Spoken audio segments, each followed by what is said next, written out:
Ayahanda Eko Patrio, Sumarsono Mulyo meninggal dunia pada Jumat, tanggal 2 Juli tahun 2021, siang.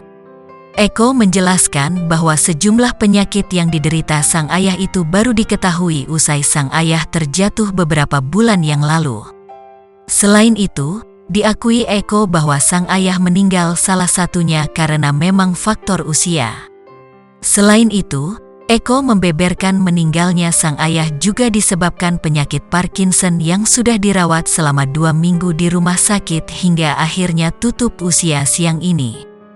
Kendati demikian, Eko menegaskan bahwa sang ayah meninggal bukan karena COVID-19. Jadi artinya, Bapak meninggalkan kami tidak di rumah sakit tapi di rumah dengan penyakit yaitu usia lanjut dan Parkinson, katanya. Dan tadi dokter juga datang periksa bukan kena COVID tapi emang penyakit usia lanjut, pungkasnya.